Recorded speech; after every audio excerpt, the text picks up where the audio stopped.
अस्सलाम वालेकुम, जय श्री कृष्णा, राधे राधे, जय श्री राम। सो की हाल चाल है ਤੁਹਾਡੇ ਸਾਰਿਆਂ ਦਾ। आई होप ਤੁਸੀਂ ਸਾਰੇ बहुत ਵਧੀਆ ਹੋਵੋਗੇ क्योंकि मैं भी बहुत ਵਧੀਆ ਹਾਂ।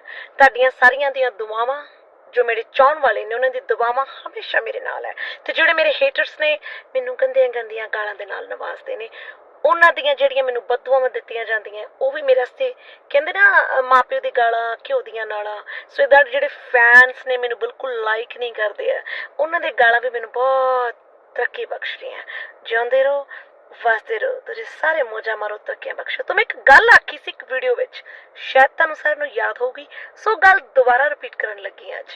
सो जिहड़ा MP बनिया ना वो की नाम ओहदा, ਬੰਤੇ ਦਾ ਪਤਾ ਨਹੀਂ ਬੰਤਿਆ ਬੰਤਾ ਸੰਤਾ ਬੰਤਾ ਕੇ ਬੰਤਾ, ਉਹਦਾ ਮੁੰਡਾ ਜਿਹੜੇ ਕਹਿੰਦੇ ਜੀ ਇੰਦਰਾ ਗਾਂਧੀ ਨੂੰ ਮਾਰਿਆ ਸੀ, ਸਰਬਜੀਤ ਸਿੰਘ। ਯਾਦ ਉਹਦੇ MP ਬਣਨ ਤੋਂ ਪਹਿਲੇ ਜਦੋਂ ਚੋਣਾਂ ਵਿੱਚ ਖੜਿਆ ਸੀ ਮੈਂ ਇੱਕ ਗੱਲ ਆਖੀ ਸੀ। क्या बोला था मैंने ये बोला था कि ये बंदे ने कभी कोई सेवा नहीं की, कभी कुछ काम नहीं किया जिंदगी में। अचानक से इसके दिमाग में ऐसा क्या आया कि राजनीति में कूद पड़ा। भाई नोटों का चस्का बड़े बड़ों को पागल कर देता है। तो ये बंदा भी नोट के चक्कर में वोटिंग में घुस गया। ठीक है, अब इसके भाई की वीडियो रिलीज हुई है, सुनिए इसके भाई इसके खिलाफ क्या बयान दे रहा है जो ऑस्ट्रेलिया में बैठा है कि इनकी एक कोठी है जो इनके पूजनीय माता और पिताजी की थी। बताया कि माता जी ने बनाई थी बाद में। तो कोठी के 3 वारीवार से, एक ये सरबजीत, एक इसका भाई और एक इसकी बहन। अब सरबजीत ने उस पर कर लियो कब्जो भयो। वो कहता घुसो मत इधर, FIR काट दूंगा क्योंकि मैं MP हूं ना। अब MP होने का वो फायदा क्या उठा रहा है, वो अपने भाई को बोल रहा है कि मैं MP हूं अब, तो यहाँ पे मत घुसना, कोठी पे मेरा कब्जा है। कितनी शर्म की बात है। जो बंदा अपने भाई बहनों के हक मार रहा है वो समाज की सेवा क्या करेगा। अब ये बोल रहा है MP सरबजीत सिंह कि बादलों से, जो उनके पास बादलों के पास वो पूरा कंट्रोल है ना गोल्डन टेम्पल में, कि पूरा गले का भर भर के पैसा बादलों ने खाया, कहता वो कंट्रोल मेरे पास आना चाहिए। क्यों, अब तेने भी खाना है के ए मर जाओ राम जादो, कीड़े पे के मरोगे तुम लोग। याद रखियो मेरी बात, कीड़े पे के मरोगे जो तुम भगवान के दर का पैसा खा रहे हो। तो ये इसने श्री साहब डाला हुआ है MP सरबजीत सिंह ने। सरबजीत अंकल दाढ़ी चिट्टी है आपकी, श्री साहब डाल के आप उसको पेंट लगा रहे हैं। कहीं वो जो पन्नू कुत्ता उसकी तरह जुत्ते वाली पॉलिश तो नहीं घिसा रहे हो अपनी दाढ़ी के ऊपर। कमबख्ता तुम लोगों की वजह से सारे मार्केट की जुत्ते वाली पॉलिश महंगी हो गई है। शर्म आनी चाहिए, क्योंकि अमृत छकने के बाद, श्री साहब डालने के बाद आप अपने बदन के किसी अंग का भी बाल नहीं काट सकते और रंग नहीं कर सकते हैं। आप जैसे हैं, जैसे नेचुरल आप बूढ़े हो रहे हैं, आप ऐसे ही दिखोगे सबको। तो भाई उसका बोल रहा भाई मैं 5 साल छोटा हूँ, कहता दौड़ा जाटा है मेरा। तो इससे पूछो इसकी दाढ़ी काली, सब कुछ काला कैसे है। कैसे काला किया सरबजीत तूने, लोगों से पैसा मांग मांग के साले मुंह काला करवाया तूने बड़ा। Shame on yourself. तो ये बंदा अपने पिता का, जो इसका पिता ने जब इंदिरा गांधी को मारा था ना बेअंत ने, तो उस चीज का फायदा उठा के इसने जमाने भर के लोगों से पैसा मांगा विदेशों में से। मैं बेअंत का बेटा बोल रहा हूँ पैसा भेज दो।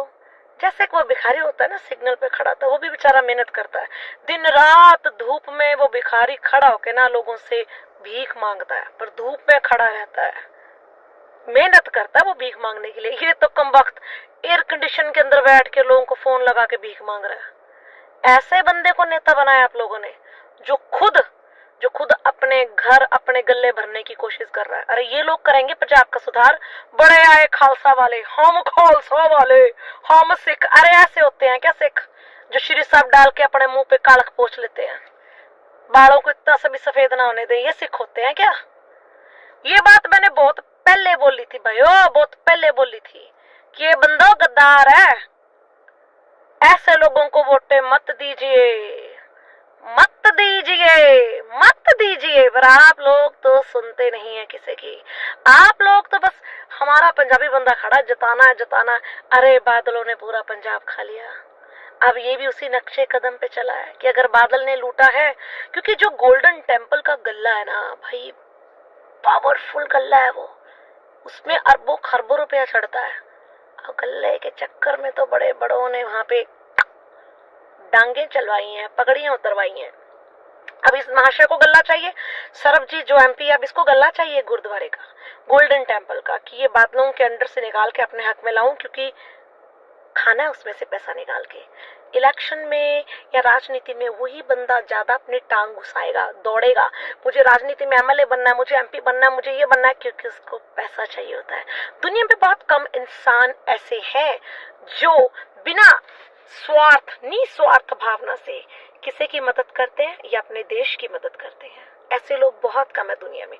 हर इंसान राजनीति आने के बाद अपनी कुर्सी पे बैठ के अपना बैंक बैलेंस अप करता है, अपनी प्रॉपर्टी अप करता है। किसके लिए कम वक्त हो, साथ में तो कुछ जाना नहीं है और सब यहीं छूट जाना है, तो आप कुत्ते की तरह क्यों घों घों घों घों घों कर रहे हो?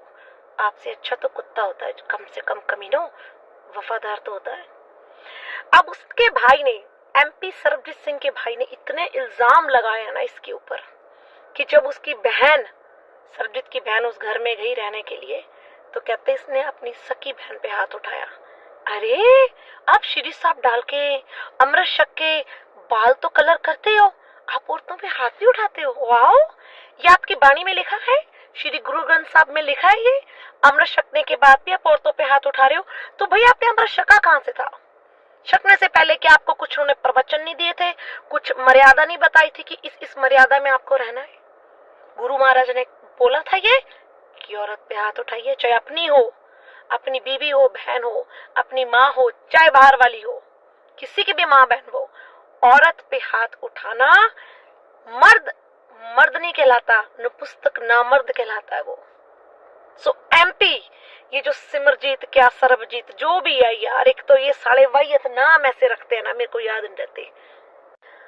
वो जो भैंस जब गोबर करती है ना, देखा होगा ना जिनके घर में भैंसे हैं भाई, जिन्होंने भैंसों का, गायों भैंसों का व्यापार किया है या घर में गायों भैंसों का दूध पिया है, तो उसका जो गोबर नीचे आके गिरता है ना, जिसे हम ठोस बोलते हैं, वो जब नीचे पड़क देने गिरता है तो उसकी शेप बदल जाती है, वो चपटा हो जाता है। ये जो एमपी सरबजीत है ना, इसकी शक्ल बिल्कुल वही ठोस जैसी है।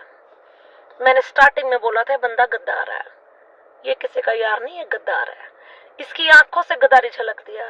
और भाई ये भी उसके भाई ने खुलासा किया ये नशा पत्ता भी करता है, और उसने 3-4 बंदों के नाम भी लिए हैं कि उन सबको पता है श्री साहब डाल के, अमृत शक के, मतलब अपने आप को वो बाबा जी का सिंह बोलना और नशा पत्ता करना, और फिट्टे मुंह तड़े जमन वाले आदि।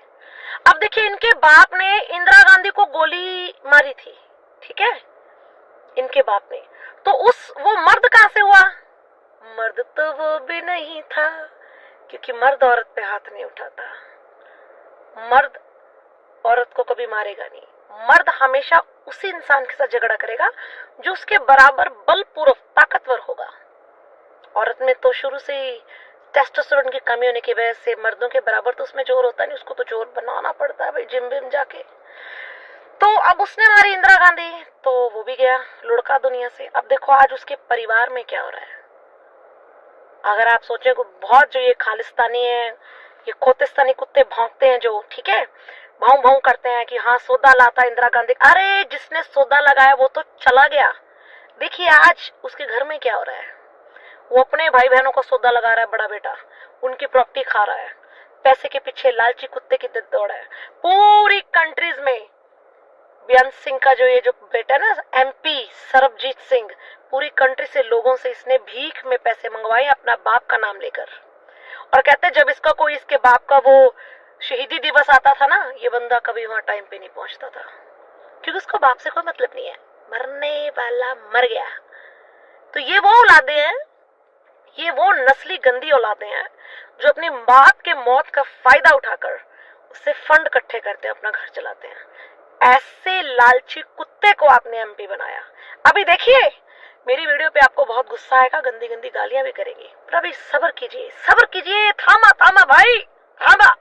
अभी देखिए आगे आगे क्या होने वाला है, इसकी हकीकतें कैसे आप पंजाबियों के सामने आएंगी, और कैसे आप सोचेंगे कि नैन्सी ने बोला सच था, थोड़ा कड़वा था, और कड़वी चीज भाइयों कभी हजम को नहीं हुआ, याद रखना ये बात। जय हिंद, जय Bharat. Subscribe to One India channel and never miss an update.